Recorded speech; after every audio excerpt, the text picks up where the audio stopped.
Peptides are powerful and often misunderstood. But we're here to change that. Hey, I'm Dr. Kylie Burton. And I'm Jessica Briecke. This is Pep Talk. Peptides unpacked. Science made simple. Results made real. Here's a wild one for you. Scientists have identified more than 7,000 naturally occurring peptides in the human body. Yep, these tiny little messengers that control how we age, heal, and function. And as we get older, those signals start to fade. Slower repair, less energy, and a body that doesn't quite bounce back like it once used to. And that's where peptide therapy comes in. It's not about chasing youth, it's about restoring communication so your body remembers how to repair itself. So today we're unpacking how certain peptides can support longevity, vitality, and graceful aging, from cellular repair to skin health to brain clarity and energy, because living longer is great, but living better is the goal. Yes. Let's dive in. Peptides and longevity. Here we go. All right, so I think the first thing we want to talk about is the natural decline with age. There's this thing that I think most humans walking this planet accept that when we get older, we are going to have achy bones and body, and we are going to gain weight, and we are going to have saggy skin and poor muscle tone, and on and on and on. We just accept it as is. But why would we accept that? Why would we not live longer better? Why would we not say, hey, there's something out there that we're not producing in our body like we did in our youth and help our body age easier? Yeah. We're coming off of a birthday party for my grandpa who just turned 90.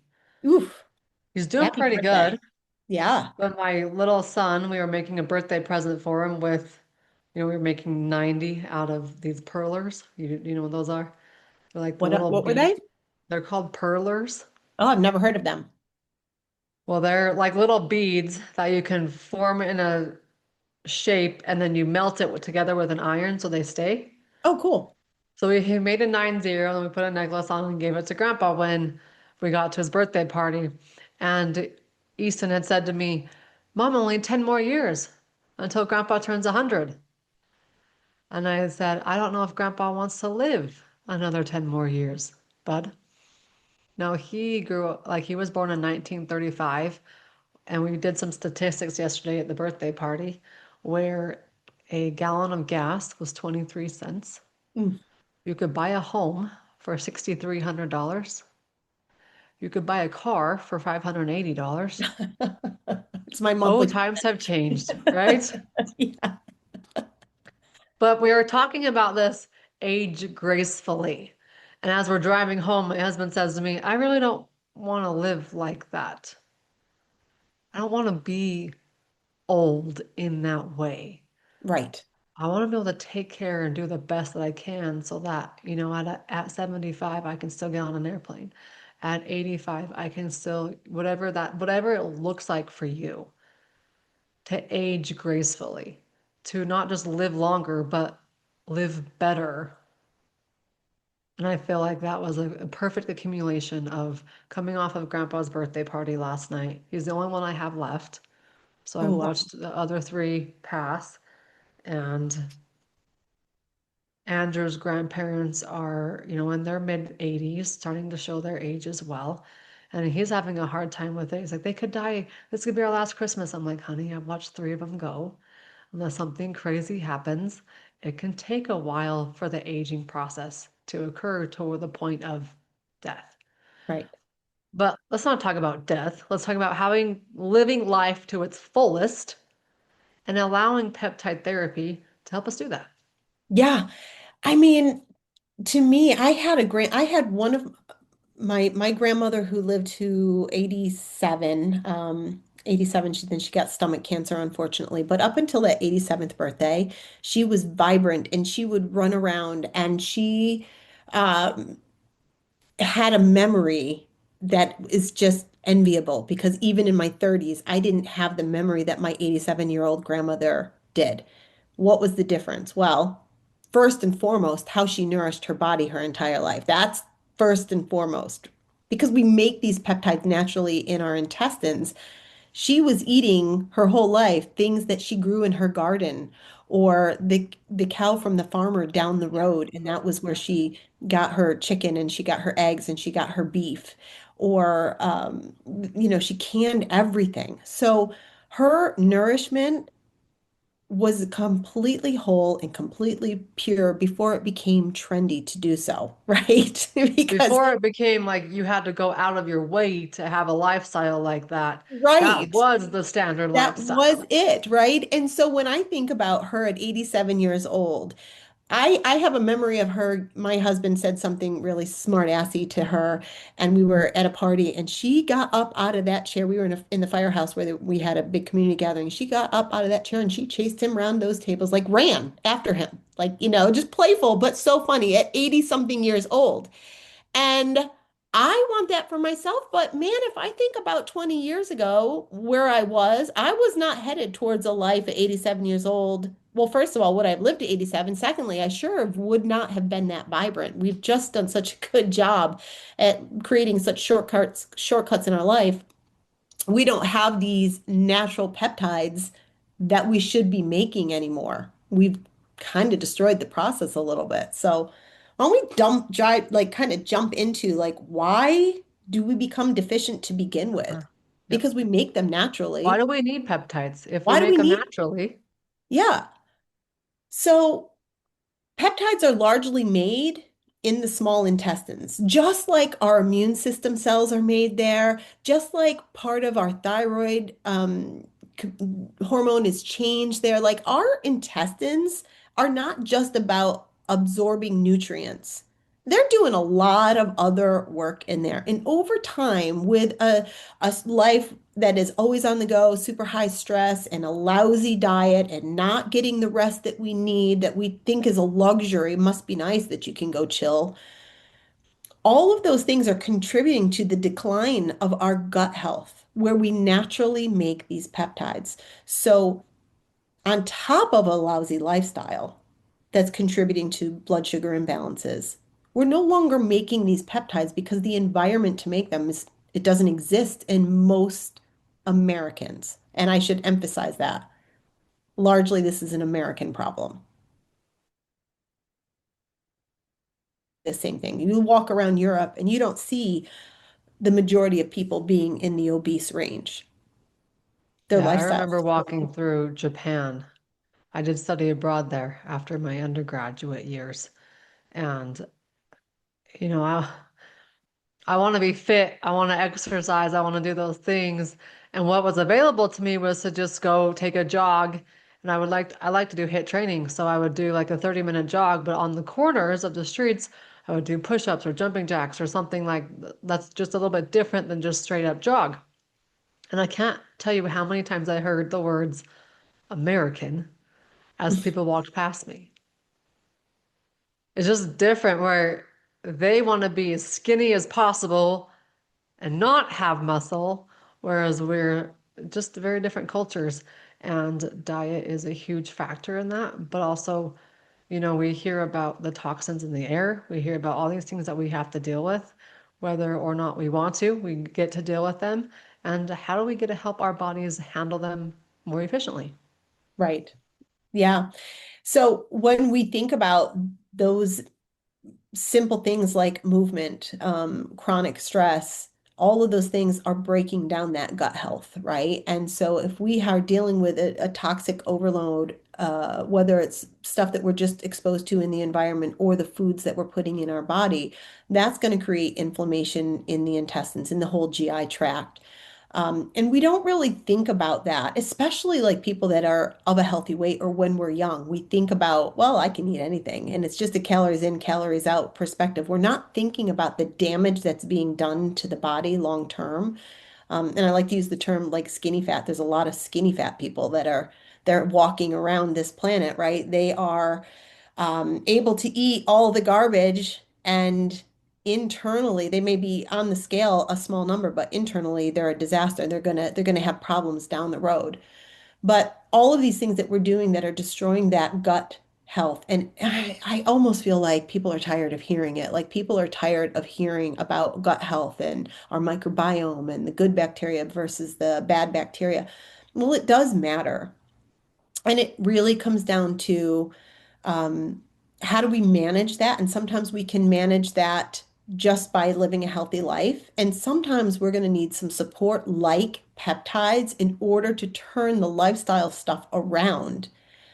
But if we can manage those things, if we can get that gut healthy again, if we can give the body the spark to make the peptides or even listen to the peptides again, we are going to put ourselves in a position that down the road we can be 87 or celebrating a 90th or a 100th birthday with vitality where we're going to get up and want to chase somebody around the table, or we're going to be able to tell the stories of what happened 100 years ago before the internet and I had to, walk to school uphill both ways in bare feet. Like I I heard all want to about get it last there. night. The Great Depression, having to go to school on a horse. Yeah, I mean, it's such a different life. And I want to be able to live a nice long life and do it with gusto, do it feeling good without pain and a brain that functions and have all of those things. So we have to mind our gut health. We have to mind our stress levels. And some of those stress levels we're not going to be able to avoid because life is going to always life.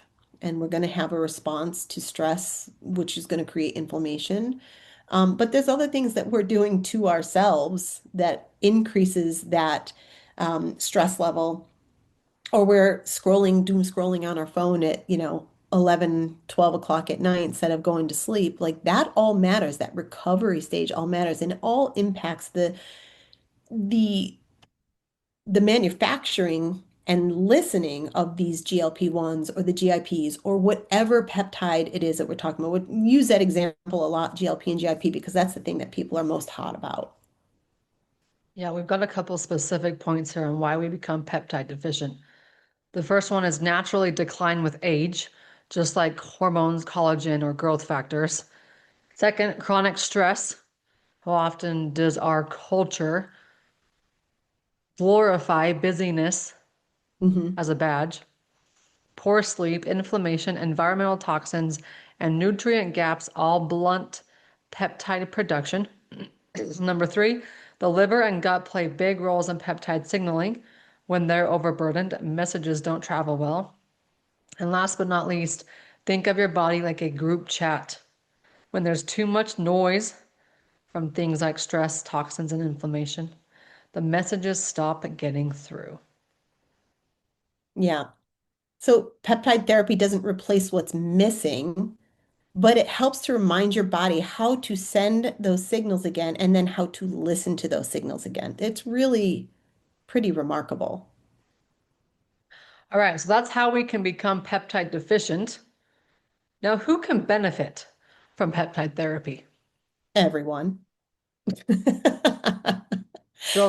Throw the fishnet out there, and any fish who comes in Everyone. is, I is mean, everybody. let's just say everyone probably, 20s and above could have some sort of peptide that they would benefit from. So let's even Let's come say back to let's say something. anybody who cares about living life at its fullest, Yeah, exactly. not Now, just living life. I would say if you are living a healthy lifestyle going into your 20s, and what I mean by that is you are sleeping, you are exercising, you are for the most part eating well, getting, doing all of those little things. And also alcohol plays a role in here too. So we're not abusing our body with alcohol or recreational drugs, which are now a big thing. That If was a we're, thing that you guys had mentioned that we could do another episode on. yes.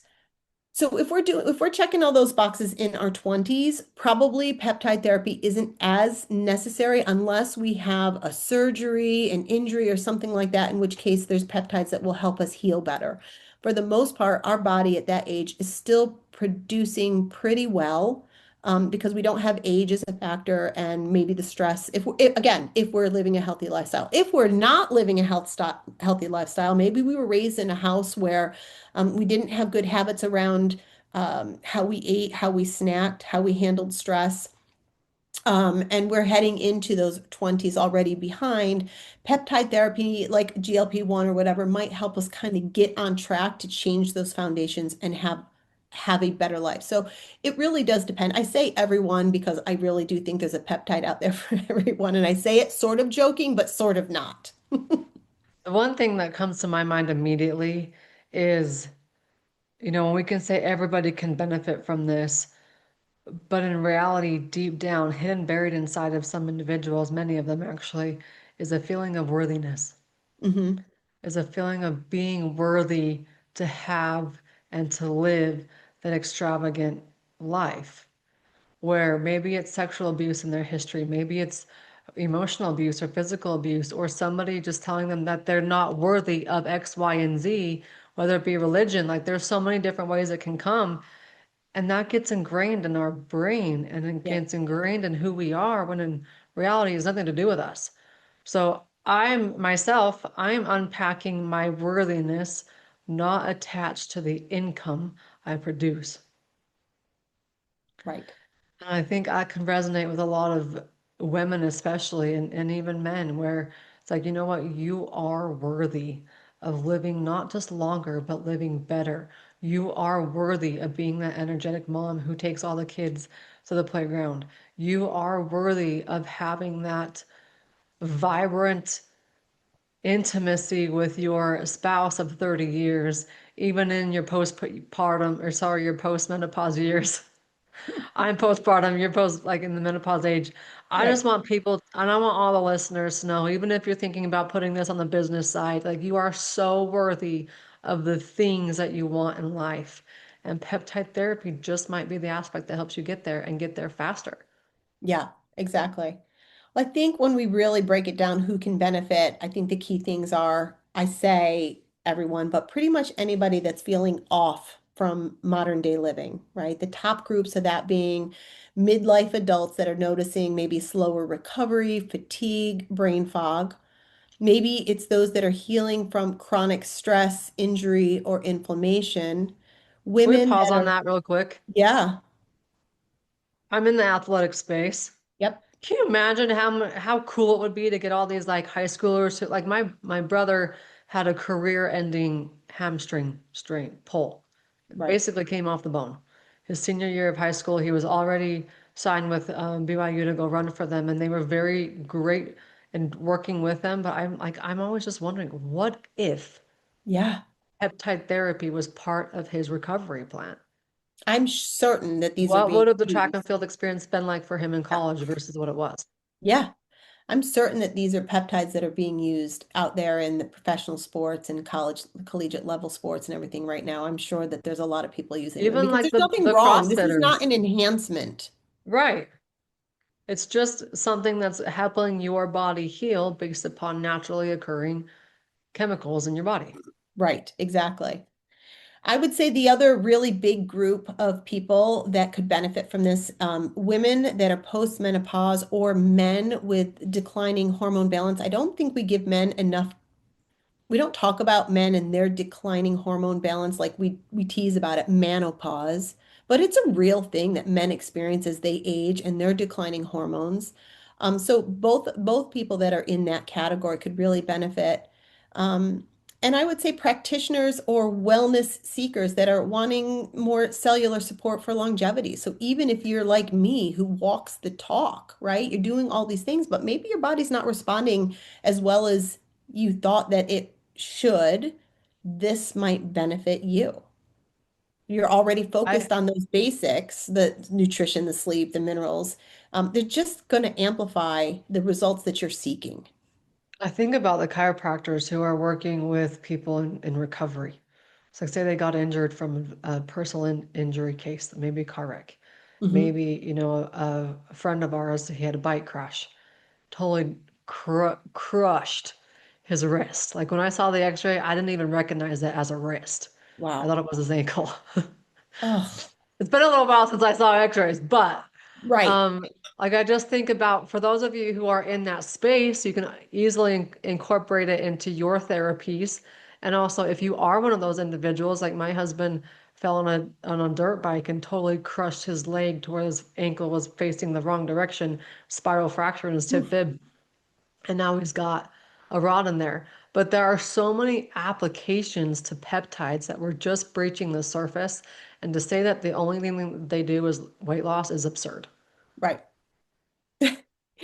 It's just a side effect. Like, Right. cool, we can do some weight loss with it, and by all means, if that's your goal, go for it. It will I was definitely just going to help. say that. Exactly. Like if that, don't be ashamed. Don't own it. If that's your primary focus is to get control of your weight and you need peptide therapy to help you, own it. It's okay. I I get it. think when you say get control of your weight, I want to term it as what you also say is metabolically busted. Yeah. Because you've been trying to get in control and you've been trying to overcome this hurdle that's been placed in your life for who knows how long, however many diets and alternative options that you've tried. Maybe I even know people who've had gastric bypass surgery. I know a lot And of people that have used this on a failed gastric bypass. They wouldn't have had to have the surgery if they had had this first oh because man, this was what worked for them finally. I know. I think that how do I want to say this? When we are talking about people that are looking for the benefits of weight loss, you know what, Kylie, I just totally lost my train of thought because you said something that just sparked it, and I just completely lost where I was going with that. What did It'll you just come say? back. Your It'll peptides will come back help. to me because you said something like, "Oh, we need to talk about that," but it's okay. It'll come back to me. Okay, so peptides don't fix bad habits, but they enhance healing when the groundwork is done. Who can benefit? If you are looking at all and starting this or incorporating this into your therapy, you can benefit. The reason why is up to you. Your goals with it is up to you, and it's purely up to you. Okay, if you're worried about judgment, people are judging anyways. Let them judge, as Mel Robbins would say. Go let them. Be focused on you, your goals, and not just your goals, but think about your why behind it. Like for the reason why Jess and I are here is because of that why. Yeah. Uh, I want to touch with people on safe sourcing and smart use. I think we've hit on this a little bit with our other episodes, but I can't emphasize just as much as I can't emphasize foundational work is the key to making these work long term. Using this as a tool in our toolbox. Safe sourcing and smart use is just as important, and it is worth repeating. If we say it on every single episode, it's because this is key. The safety is going to come down to where you get them and how you use them. So you only want to source them through licensed telemedicine or reputable compounding pharmacists. And we're going to avoid some of those research only online discount sites because they're often mislabeled, impure, things that we can't trust. Yeah, and I've heard the number one reason why people haven't started on peptide therapy, but they've looked into it is because they don't know who to trust. Yeah. So I And a hope lot, with this episode, you guys are starting to learn about Jess and I. And the reason why we recommend what we recommend is because not only can you trust us, but we can trust them and help you. We can trust them in such a way that if you were our best friend, we would still send you to them because that's how much we trust them. I'm on them from this Yes. company. My husband is on them from my company, and my in-laws are on this from this company. That's how much I trust them. I'm putting them in my own body. So if you I don't know who to trust, you can trust us. absolutely think the takeaway here is that longevity isn't just about reversing age, it's about keeping the communication clear in our body. Peptides help you, they help you repair faster, think clearer, move with energy again. We're not just adding years to life, we're adding to life in those Yes. years. Living longer and better. Living longer, better. So, longevity isn't about turning back time, it's about feeling vibrant as the years go on. When you combine foundational wellness, sleep, movement, nutrition, and stress support with the right peptides, you give your body back its natural language of healing. Exactly. Peptides aren't shortcuts.